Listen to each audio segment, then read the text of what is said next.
My name is Savannah Hollister, and I'm 24 years old. It was just past 1 a.m. on a Sunday when my body decided it was done warning me.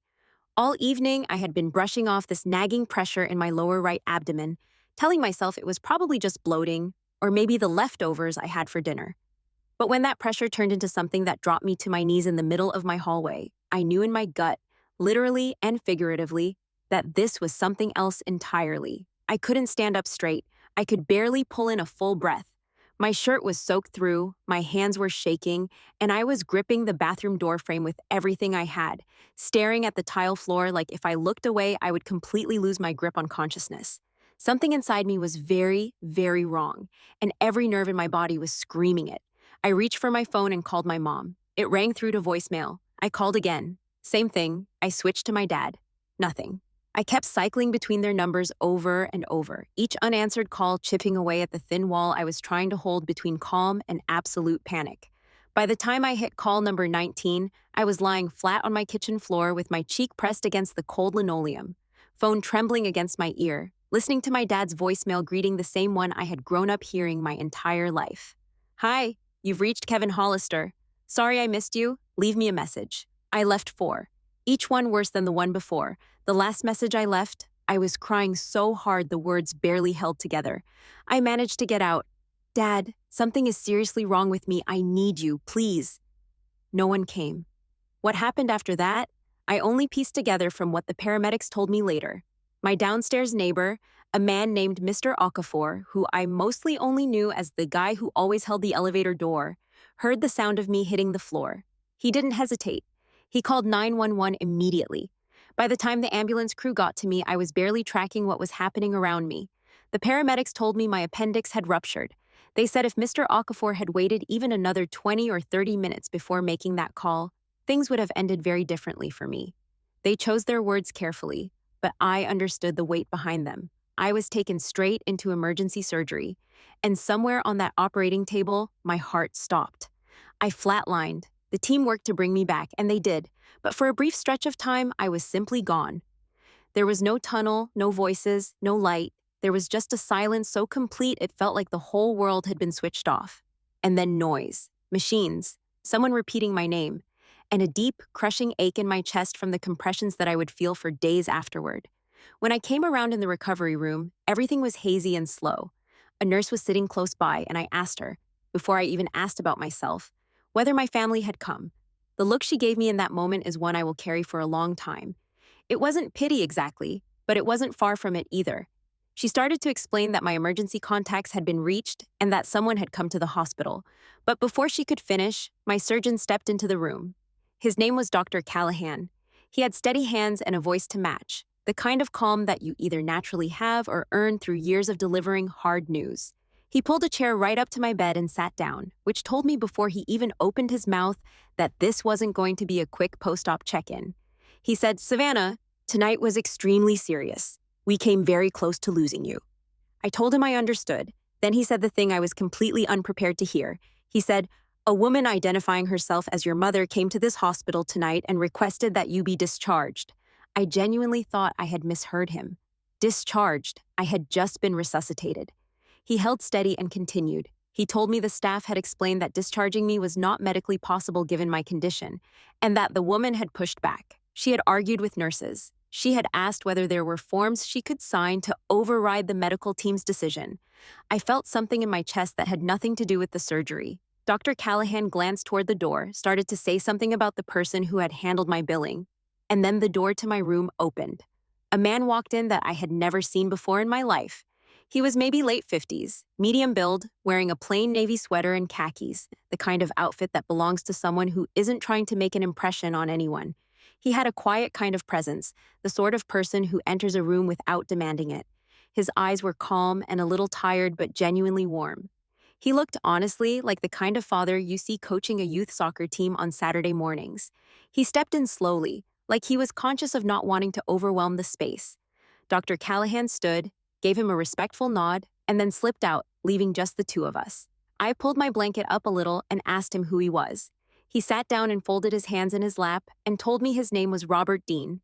He explained that he had been at the hospital that night visiting his sister on another floor when he found himself near the front desk area and overheard what was happening.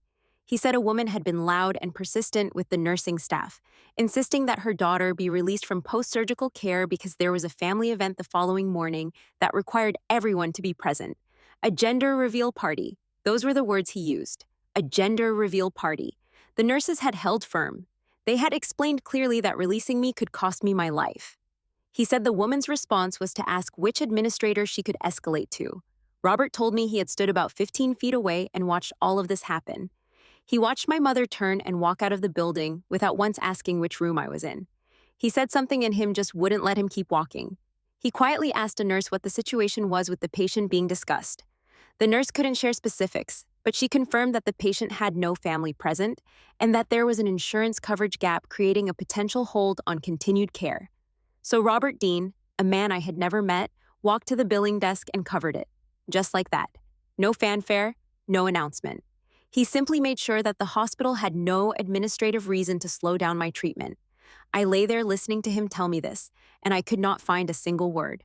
My brain was still catching up to the first thing, the part about my mother trying to pull me out of ICU recovery for a gender reveal party the morning after I flatlined.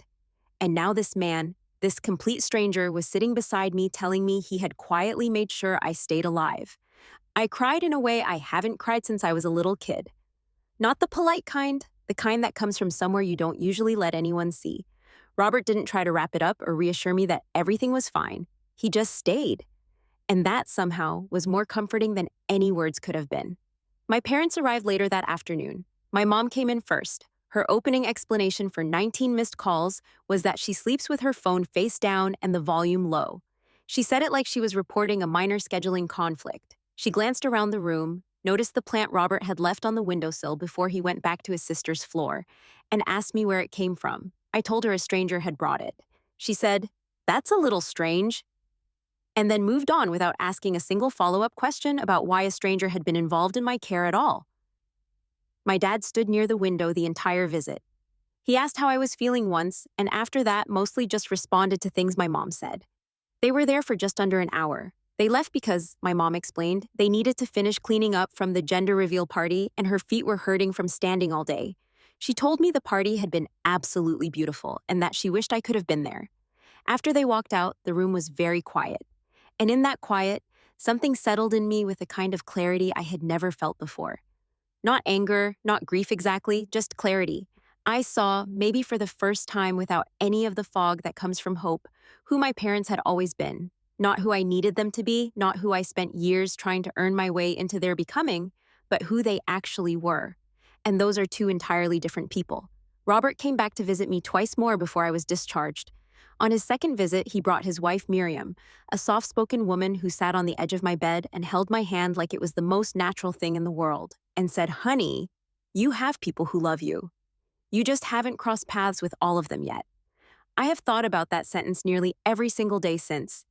I found out through one of the nurses, not from Robert himself, that he had also filed a formal report with the hospital's patient advocacy office detailing what he had witnessed at the front desk that night. He never mentioned it to me. He wasn't looking for acknowledgement. He just did it because it was the right thing to do and moved on. The hospital documented the incident, which meant there was an official record in place if anything had gone differently. I am fully recovered now, physically. Everything else is a process, and I'm in it honestly and without pretending.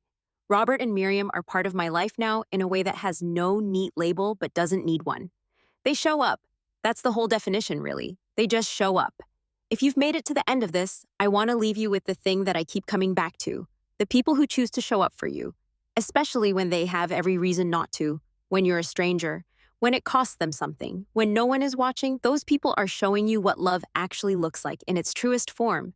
And sometimes it takes almost dying to finally see, without any confusion, whose hands were holding you and whose were never really there. If this story reached something in you, please subscribe to this channel. Every week we share real stories about survival, about unexpected grace, about the kind of human moments that don't go viral but absolutely deserve to be witnessed. Hit subscribe, turn on notifications, and know that by being here, you're part of something that genuinely matters. This one is for everyone who has ever dialed someone's number over and over in the dark and heard nothing but silence. You are seen. You are not alone. and your story matters.